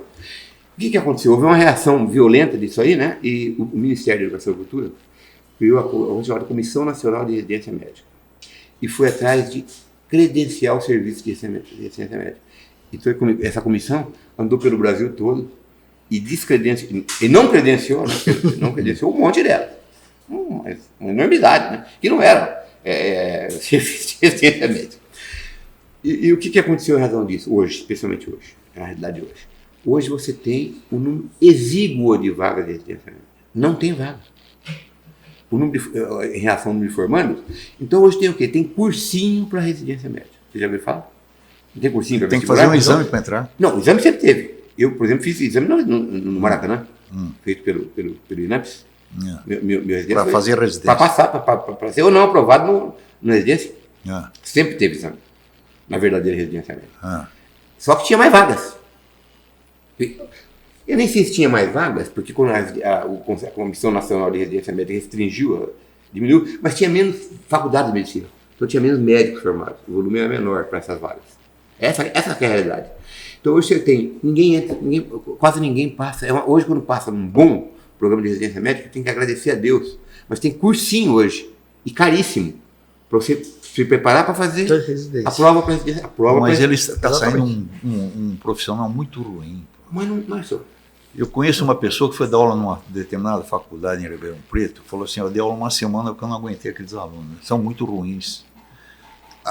Ribeirão Preto tem 4 faculdades de medicina. Muito bem. Esse é o problema. Então, aí que tá. Esse é o problema. Eu falei com um colega seu, e eu falei para ele, mas está faltando. Ele falou, não está faltando. O Brasil, proporcionalmente, o Brasil é o que mais tem faculdade de medicina do mundo. Proporcionalmente é o número de habitantes. É uma coisa impressionante. E como é que está assim? Por que ninguém vai no meio do mato? Você já percebeu que ali é que você vai aprender também? Você, ao invés de vir lá de Cuba, tal, botar aquele cara para aprender ali uns 2 anos. Pronto. Ele vai aprender e vai ajudar a população. Não tem isso. Fica com essa frescura. Antigamente, a exigência para você abrir uma faculdade de medicina era terrível. Agora vão abrir. Era absolutamente necessário de cumprir. Mas era assim que funcionava. E não criava mesmo. Não tinha dúvida. Isso aí começou, na verdade. Eu era moleque, eu era adolescente quando começou isso. Eu não sei se você vai lembrar disso. Você lembra dos excedentes? Como? Excedentes? Lembro. Pois é. Inventaram uma coisa chamada o seguinte: quem passava no vestibular, passava. Quem não passava era excedente.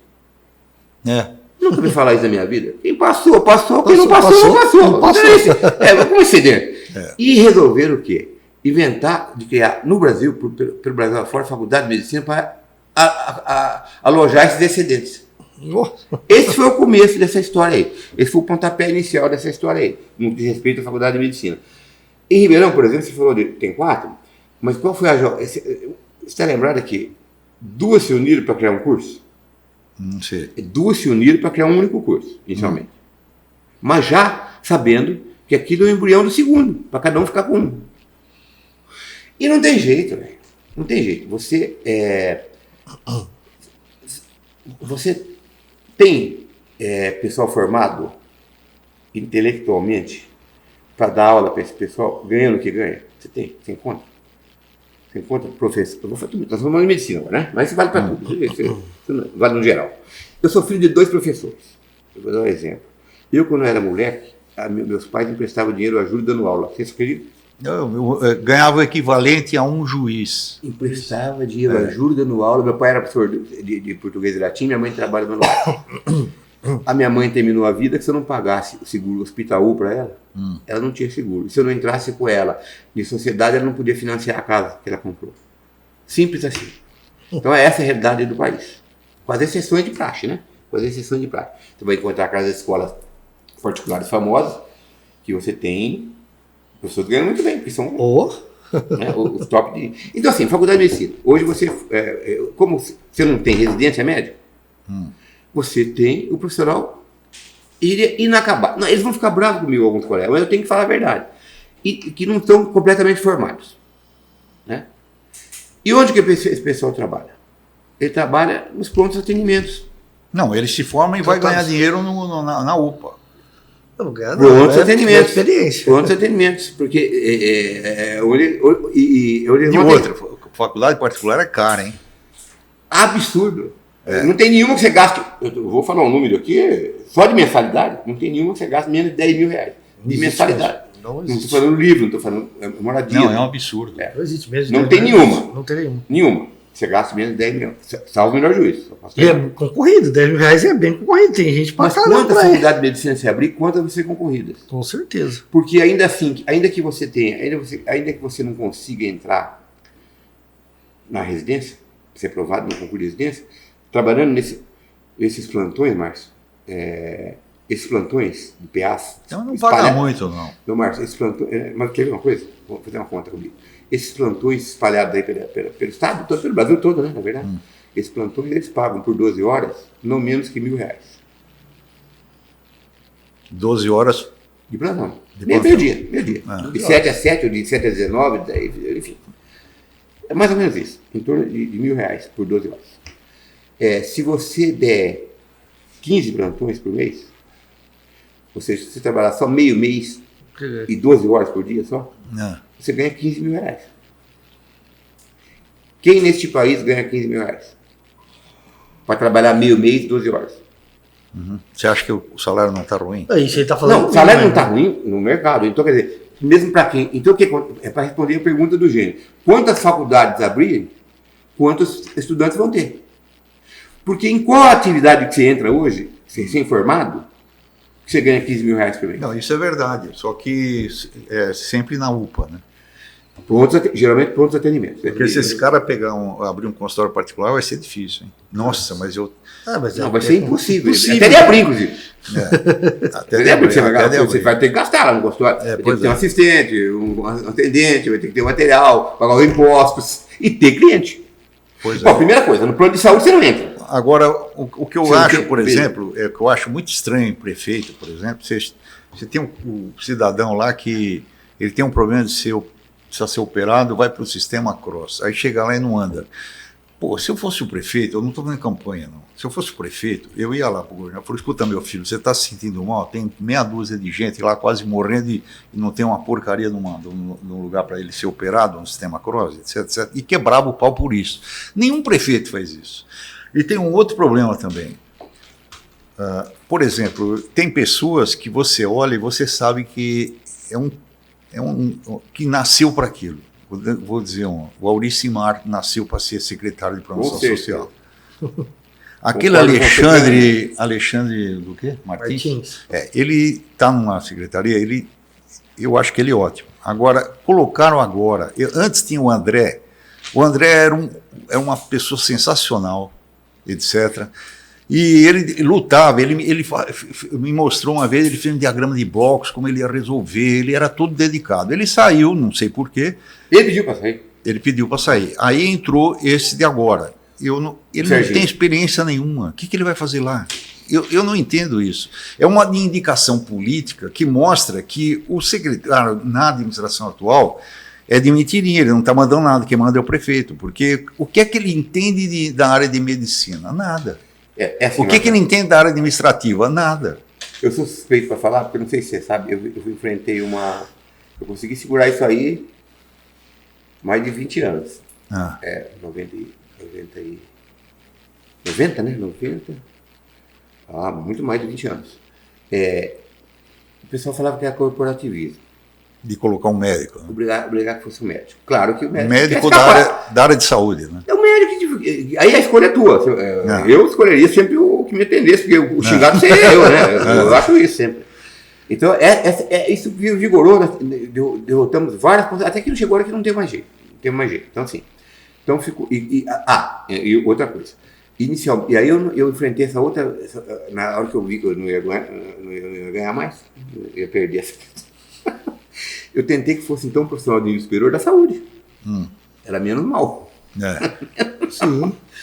E que também passou. Conseguimos também por um tempo isso.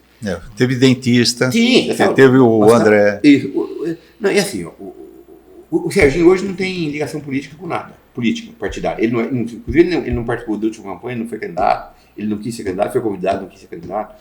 Então ele disse que não é candidato mais nada.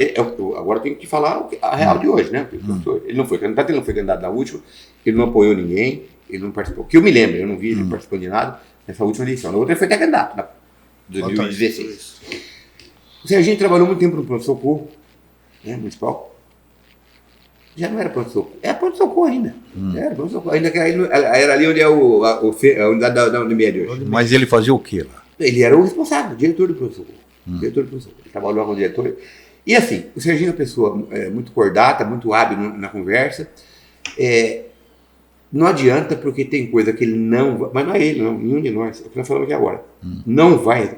Você falou do CROSS. Não adianta o prefeito brigar. Todos eles brigam. Mas não, tem que olhar ali e falar, não adianta. Não é falta de briga, Márcio. Porque é um sistema colocado... Eu não vejo ninguém pressionar. Não, mas você não tem ideia. O prefeito nas reuniões disse... Publicamente. Sim. Mas, isso talvez aconteça mesmo. Agora, nas reuniões de cúpula da Secretaria de Saúde, eles estão tentando, inclusive, um CROSS regional, um CROSS local. Você tem ideia? Pudesse ser. Porque o que acontece? Como é que funciona esse CROSS? Até onde eu saiba.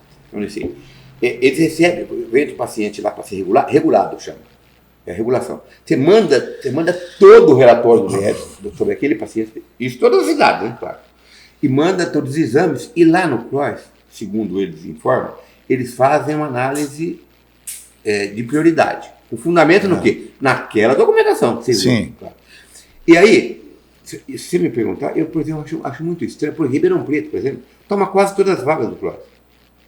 Se você me perguntar se não tem interferência, eu duvido que não tenha. Eu não tenho notícia que tenha, mas eu duvido que não tenha. Então sobra o que para as outras cidades? Quase nada na regulação. E quem sofre, eu vou lembrar para você que a irmã, esquece, a paciente que era irmã de um altíssimo dirigente da Unimed, ficou aguardando vaga dias, infectada pelo Covid, ficou aguardando vaga dias na UPA. Para você ver que não é um negócio pessoal. Aí eu estou entendendo o que você está falando. Agora, por exemplo, eu tive que levar uma pessoa da minha família no Hospital de Barretos. Como é que aquele treco funciona daquele jeito e o resto não funciona? Você foi... Pô, eu chego lá com mais de 300 pessoas, tudo com um horário marcado. Você não tem lugar para sentar. É verdade. Chega lá 7 e pouco, 10 horas você está saindo, tudo prontinho, direitinho e tal. Aí você vai lá, é tudo certinho. Essa pessoa da minha família foi operada agora, eu vou levar ela de novo dia 3 lá, etc. Tudo certinho. Por que o resto não funciona assim? Por que o resto não funciona assim? Porque ela também é só para câncer, então você já sabe. A administração, estou falando. Porque a administração não. Mas que nem vamos supor, não ter o cara com o pé quebrado. Se você estatizar lá, para. Se você estatizar, para. Porque fica todo aquele. Eu, como prefeito, eu ia encher o saco do governador, saía lá fora e falava, olha, eu vou ir falar com o governador, você tem olha, esse cara aí não quis fazer nada, viu? Aí depois vinha de novo. Tem que ficar enchendo o saco, até uma hora que o cara abre. Mas que nós vamos supor, tem um hospital só com perna quebrada. Aí só vai gente com perna quebrada. Não, mas se for. Aí que tá. Não é marcada, né? Mas é agendado essa paciência. É agendada lá, não é? Tudo agendado. Mas o que eu estou querendo dizer é a administração deles. É impressionante a administração. Mas porque tem muito dinheiro, muita doação. Aquele Richardson fez um de bicicleta, já mandou metade do salário dele para lá. Você está pagando imposto agora com essa lâmpada acesa. A gente paga imposto o dia inteiro. Vocês estão errados. Você já viu, só para imaginar, quando você vai comprar na padaria pão, você paga imposto. Quando você vai na loteria esportiva, você entrega o dinheiro para o governo. Você leva o quê para a tua casa? Onde é que vai esse dinheiro? Entendeu? Eles têm dinheiro, eles têm assim, o Estado não tem dinheiro, é mentira. Eles têm dinheiro. O problema é a burocracia para chegar. Não me conformo. Ninguém pressiona. Eu estou falando. Ninguém pressiona. Não, mas isso aí, você pode consultar os outros prefeitos que você entrevistar todos. Não só o Emerson, fala com o Ori, fala com a Carlota. Olha, essa pressão é contínua. É que ela é ineficaz. Por que ela é ineficaz? Porque ela não vai conseguir ter as autoridades que você falou de Barreto. Jamais. Esqueça. O doutor Zé Francisco Geraldo Martins, ele falava, Chico, ele foi o diretor eterno do pronto-socorro municipal. Acho que desde a inauguração. Quando inaugurou, foi no governo do Angelino, né? O Angelino era prefeito, o doutor Jamil era vice-prefeito. Então era uma unidade da saúde que foi criada, era pronto-socorro municipal, que ela funcionava lá no lugar alugado lá de Santa Isabel, aquele pedaço lá, tudo. Ele tinha, mais recentemente, né? Porque ele era moleque, depois foi primo dele no tempo, o neto era primo falei do Avelino, era primo do Dr. Francisco. Ele tinha um mapa de bolo, né? Chama pizza. Mapa de pizza. Primeiro, isso não é aqui não. Isso não é só no pronto-socorro municipal. Isso vale também para os pontos da Unimed. É a mesma coisa. Você 70%, entre 70% e 80% das pessoas que vão lá não são para lá. Não tem nem urgência nem emergência. Eu sei. Isso já toma frente. Eu nunca vou esquecer que eu estava de plantão lá na nossa unidade da Unimed de Pradópolis. Plantão geral. Como é a UPA? Como é aí no lado? Sei. Eu fiquei lá 20 anos, mais de 20 anos de plantão. Eu vou te contar um caso. Assim. Primeiro, eu estou com um conselho no corpo faz 30 dias. Quantos dias, minha senhora? 30. A senhora vai continuar mais 2, que era sábado. A senhora segunda vai procurar o médico na rotina, porque essa conselho de 30 dias não é urgência. E atestado, Márcio, quando eu trabalhar? Rodeio. Rodeio. Sabe o que eu fazia? Quando eu percebia? E, geralmente você ia lá 7h30 da manhã, você entrava às 8, ou a gente tinha entrado às 7. 8 horas no soro. Até o fim do seu trabalho. Você não ia mais. Você não ficava mais doente. É isso que tem que fazer. Claro, isso são casos à parte. Eu estou falando do que acontece no PA. Então, se você tirar esses atendimentos que são desnecessários, você vê quantas pessoas por dia você tira da fila. vão ficar na fila. Isso é outra coisa. Isso agora já, É como na Copa do Mundo, que não tinha ninguém na... Esse é um problema do paciente. Agora, o problema da administração pública. Isso também é geral, não é só aqui. Por que muitos pacientes vão lá sem ser... É aquilo que acontece, você está passando lá na porta, você lembrou que você está com a dor do pé faz 10 dias. 10 dias. Sabe, não, que eu vou entrar aqui. Bom, então, outra coisa, aí acontece também, a administração, não só de jabuticabal, tem que também acertar isso. Muitas dessas consultas são consultas que faltam os CIAFs na rotina. Consulta de clínica médica, por exemplo, né? E faltam no CIAF. Você podia ter resolvido no CIAF, uma dor de estômago, né?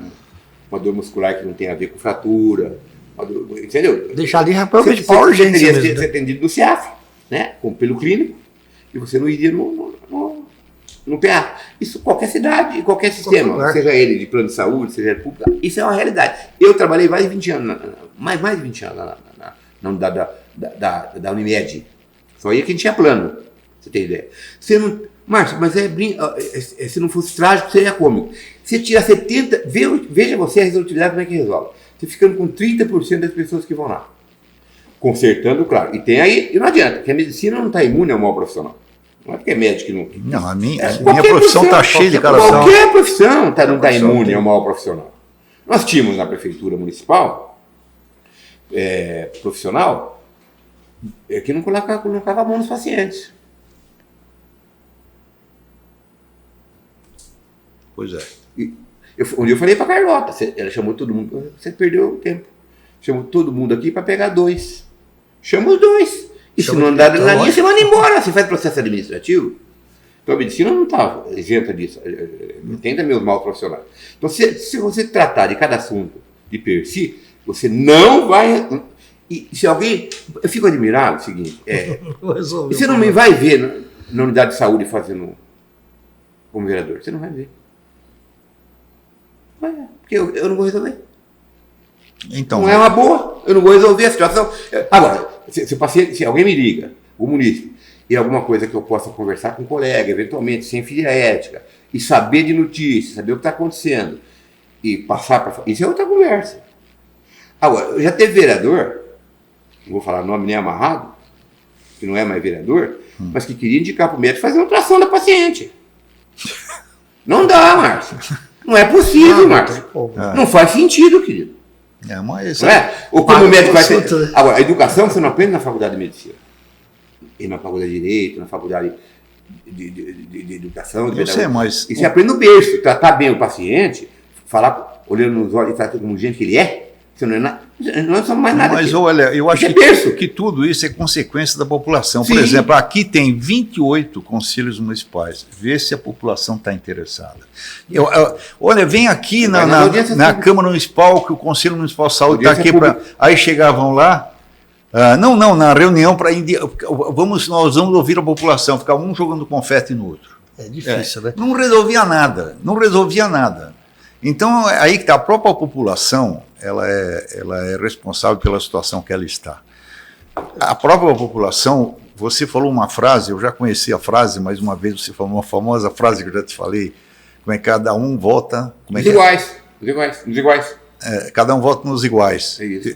Eu estou aqui porque se identificaram comigo. Claro. Pois é. Então é o seguinte, você foi colocado por pessoas que se identificam com você. Com a minha linha de pensamento, claro. A sua linha de pensamento. Atuação, então, claro. Os outros 12 também. Sim, todos. Tá. No Parlamento Estadual. Então, o que é que eles estão reclamando? Normalmente. Mas o que a população está reclamando? Por que ficam reclamando da Câmara Municipal? Porque eles colocaram... Ninguém você desceu de algum disco voador lá... Não, Márcio, deixa eu falar para você. Quando eu não fui vereador há 8 anos. É a mesma coisa. Então...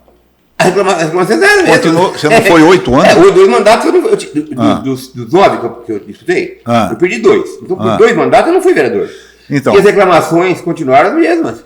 Você tinha gente reclamando da Câmara do mesmo jeito. Então, isso aí é eterno e insolúvel. Então, mas isso é bom porque tem gente ouvindo. Por exemplo, o cara coloca uma denúncia grave no Facebook. Aí eu falo assim, vamos fazer uma coisa... Eu te espero lá na porta do fórum, nós vamos procurar o promotor de plantão. O cara tira até um negócio de lá. Então ele quer encher o saco. A maioria. Para falar a verdade. E aproveitando o ensejo, dá uma curtida aí, tá, pra gente ter uma força, tá? A gente tem que colocar um negócio que é para avisar a gente. Lógico. Todo podcast o cara fica chamando a atenção. Tá dá uma certo. curtidinha aí para nós, tá? Tá ótimo. Viu? Olha, eu acho que Pode falar?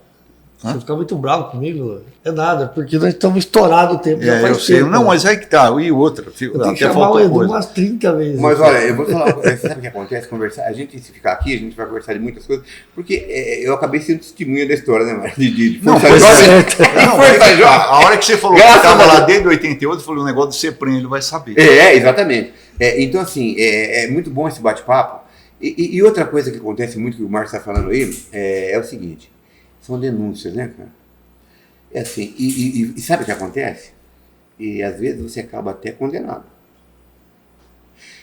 Esse cara aí, eu já tive vontade de matar o Márcio várias vezes já. Quem não teve lá? Quem não teve lá? Pular no pescoço do Márcio. Você tá bravo comigo? Não, agora eu vou concluir. Então. Só que o Márcio, primeiro o Márcio é uma capacidade intelectual, ele é estudioso, né? Ele tem hora que ele é chato, eu também sou. Mas é bom. Isso é produtivo, isso é interessante. Eu estou respondendo um processo que esse cara, eu estou condenando que esse cara é irresponsável, cara. Não, você não está condenando. Estou 2 vezes já. Eu estou arriscado de não poder mais ser candidato por causa de você. Vai guardar isso aí o resto da sua vida. Agora, não, Vai tirar o. Mas como? Você não foi condenado. Vou falar pra você. Você não foi condenado. Eu já fui 2 vezes, eu estou guardando recurso em Brasília, mas vou falar por quê. Vou falar por quê. Fala. Cara, e sabe, nesse que eu fui condenado, porque ele fez uma representação contra mim, ele nem sabe disso. Eu sei, mas eu Em 2016, Isso. ele fez uma representação, depois da eleição, ele fez uma representação contra mim dizendo o seguinte, que eu usava o CIAF como comitê de campanha, Ei, Marcelo, e lá. eu não trabalhava na prefeitura e ganhava por isso. Coisa que ele já tinha feito lá atrás com o João Teixeira, e já tinha sido julgado. Primeiro, como é que eu podia fazer campanha lá no CIAF se eu tinha que sair 3 meses antes obrigatoriamente, né? E o segundo, essa coisa. E outra coisa, é coisa interessante, cara. Porque o que ele escreveu lá, o João Teixeira, né? Ele fez uma representação no Ministério em 2005. Tá bom pra você? Vixe. 28, 20, quantos anos? 20, 18 anos. 18 anos. Fez uma representação, no mesmo maior, sentido. E a promotora abriu, instalou o inquérito. E no final concluiu que não tinha nada de errado. E arquivou o inquérito. Ele, insatisfeito, ele mandou a mesma realização para o Tribunal de Contas, que arquivou o inquérito. Denúncia. Ele analisou e arquivou, aprovou as contas. Não satisfeito, ele propôs aí sim uma ação popular contra mim. Porque eu ganhava, eu era vereador, presidente da Câmara, médico de serviço público municipal, federal, e não trabalhava, e ganhava. Pelo menos uma das funções. Essa ação popular entrou na 3ª vara aqui. A promotora, como tinha o vínculo, a promotora que tinha falado que não tinha erro nenhum, como tinha o vínculo municipal, a Estado Federal, ela opinou para o juiz transferir Transferiu o processo. Deslocar para Ribeirão, e foi atendida. Dr. Borgato, era o juiz da causa, transferiu, deslocou a competência para a Justiça Federal de Ribeirão. 2006. O processo era físico. Ele era mais alto que eu, que não é difícil, tinha 15 volumes. Em 2014, o processo era contra eu, contra o ORI, contra a Câmara, contra a Prefeitura e contra a União, só contra esses 5. 2006. 2014 saiu a sentença do Justiça Federal de Ribeirão. Todos nós absolvidos. Eu disse, todos nós absolvidos. O juiz falou que eu provei que executava as 2 funções de médico de forma regular, legal, provou que eu podia ser presidente da Câmara, que não tinha irregularidade, acumular tudo, que o órgão não cometeu nada irregular, que a União não fez, e absolveu todos nós. O João Teixeira apelou. Em 2018 foi julgado em São Paulo. 3-0 para nós, confirmando a sentença. Absolveu todo mundo. Absolveu todo mundo. Ele falou lá. Não tem que devolver nem um centavo para erário nenhum, porque não receberam nada irregularmente. Inclusive colocaram lá uma coisa absurda que não era verdade. Porque eles colocaram no processo que em determinado momento eu exerci 3 funções públicas. Médico de Serviço Público Municipal, Federal e secretário municipal. Foi em 2008. 2009, quando eu assumi a secretaria em 1 de janeiro de 2009, eu me desincompatibilizei do vínculo municipal. Eu só ganhava diferença. Não podia, pô. Não tinha nem como. Não era possível. Mas mesmo assim, a justiça estava correta e Brasília confirmou. Com esse negócio do Márcio, a mesma promotora, o que ela devia ter feito, se fosse justa, na hora que recebeu a representação? Porque o promotor mandou para ela. O eleitoral mandou para ela. Já analisei esse assunto, foi arquivado. Não é assim que tem que agir com justiça? O mesmo assunto? Então, instaurou outro inquérito. Pelo mesmo motivo. Em 2018, entrou com a ação. Essa ação foi julgada em 2018 pelo como é que... Por favor, me ajude. Não me ajude, me responda. Como é que eu posso... Como é que porque o ORE baixou uma portaria, 2 portarias, me designando em final de 2012, em novembro, eu não era vereador, ele era prefeito. Ele me designando para exercer as funções que eu já exerci, porque a Sônia pediu para ele que não estava no papel. Só de boca. Desde o Dayton. A mesma coisa. Eu só fazia o que me mandava. Tomar conta do curso de gestante, fazer palestra, no que diz respeito ao vínculo municipal. Por designação da administração. Instauraram os inquéritos. Como é que eu podia, aquilo que eu fiz até o julgamento de agosto de 18 ser irregular, e a mesma coisa, a mesmíssima coisa, ser ilegal daí para frente? Qual é a segurança jurídica que eu tenho? Porque o ORE foi chamado no fórum, falou, eu vou continuar com as portarias, falou para o doutor Renato. Porque a justiça falou que pode. E todas as funções previstas na lei de regência de atribuições de funcionários. Aí a ação é julgada aqui. Eu sou condenado, eu, o Raul e o ORE. Porque o Raul manteve as portarias 4 anos dele. E a alegação do conluio com o ORE é que a gente era do mesmo partido. Ele precisava de mim na Câmara e eu dele na Prefeitura. Mas como que ele precisava de mim, que eu não era vereador? E a hora que ele entrou... Eu não me lembro de ter escrito isso. Não, você não escreveu nada disso. Você escreveu isso que eu te falei, só do horário. Não é nada. Isso foi por conta deles. Eu não podia ajudar o ORE, que ele era prefeito e não era vereador. Ele saiu, eu entrei, era o Raul. Bom, é o seguinte, o Raul foi condenado aqui. Em São Paulo, ele deixou 4 anos e falou por quê? Porque exercia as funções conforme previsto, estava na lei municipal, como nós alegamos, e manteve as funções, manteve as portarias vigentes, os 4 anos de mandato dele. Todo o mandato, portanto. Ele foi absolvido. Eu e o ORE condenados. Mas como é que é possível? Me ajuda! Na mesma ação! E o dolo é porque nós somos do mesmo partido. Mas agora, por que eu não fui do mesmo partido do ORE? Na eleição passada, nós não fomos do mesmo partido. Então eu li errado. Eu li que tinha sido todo mundo absolvido. Pela Justiça Federal em 3 graus de jurisdição. Não, estou falando dessa. Não, isso aí está correndo, Márcio. Mas que loucura que é isso, cara? A mesma coisa. A mesma situação, mas a mesma. Não tem mudança de situação. Eu sei, eu estou entendendo. E um foi absolvido e 2 condenados. Não, primeiro fomos todos absolvidos. Eu, o ORE, a União, a Câmara, em todo. Porque aí o Ministério Público Federal recorreu para o Supremo. O Supremo também acabou a ação, transitou em julgar.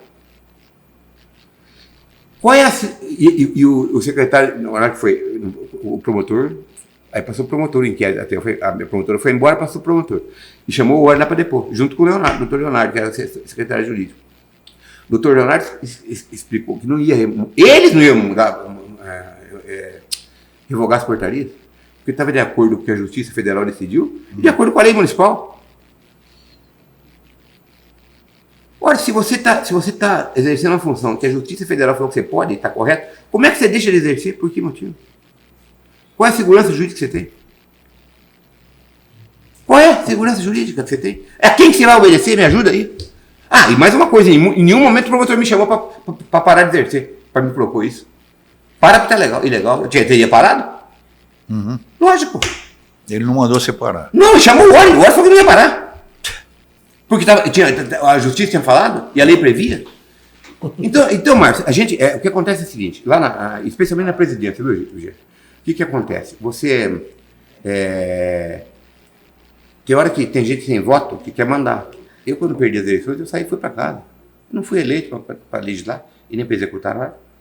Enfia o rabinho no meio das minhas pernas e fui para casa. Tem gente que quer legislar. E quando você não concorda, fazem o diabo com você. E podem fazer, porque a lei permite. Porque se eu entrar com uma ação contra você e perder, eu pago a sucumbência. O Ministério Público não tem disso. Ele olha para tua cara, você fez alguma coisa, ele entra com ação. Ué, por que a lei de improbidade mudou? Por quê? Por que mudou? Porque agora você não pode mais entrar com ação. Agora só vai...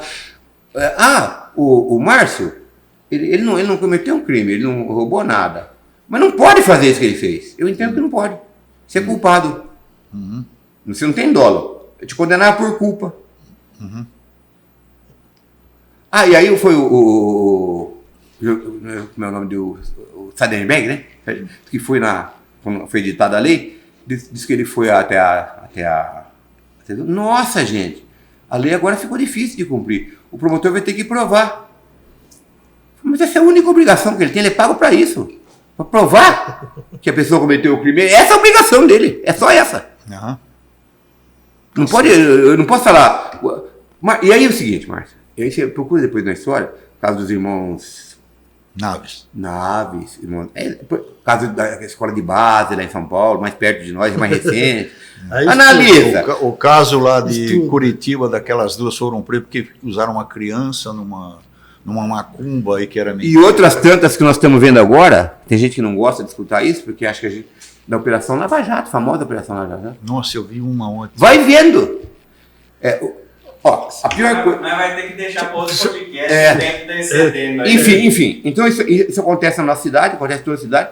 Você está exposto a isso, está arriscado a isso. Todavia, eu não nasci na Câmara, espero morrer na Câmara também, né? Mas assim, o infarto, não nasci lá. Agora, eu nunca vou deixar de ser um vereador como eu aprendi a ser. Eu erro, eu acerto. E se eu errar, é erro de inteligência, não de consciência. Agora, pode ter certeza que quem manda na Câmara, quando eu estiver lá dentro da Câmara como presidente, dentro da lei, sou eu. É o presidente, eu fui eleito para isso. Tá certo. Não é para delegar poder para ninguém. E ninguém vai interferir lá enquanto eu estiver lá, na forma da lei, claro. Tá mais certo. Isso perturba os outros, muita gente. E aí, a gente precisa marcar mais uns 2 podcasts com o Edu. Possivelmente. Enciclopédia, né? Possivelmente. Eu estou sempre à disposição, é um prazer falar com vocês. E com a população, né, que nos elegeu, afinal ninguém pediu para ser, ninguém pediu para ser candidato, eu fui porque eu quis, fui pedir voto, eu pedi, não, ninguém pediu para ser eleito. Porque tem candidato aí, que a população pede para continuar, comigo nunca aconteceu isso, infelizmente. Eu tinha vontade que tivesse acontecido, né? Doutor Edu, obrigado pela participação, obrigado sempre por estar atendendo a gente, me atende sempre, quando eu preciso conversar, falar alguma coisa, o doutor está sempre à disposição. Se o Márcio me tirar da câmera, você me arruma um espacinho que eu vou participar com vocês três. Com certeza. E doutor, eu tirar? Esse âncora aqui ainda vai pôr fogo. Mas olha, eu tenho admiração por esse camarada.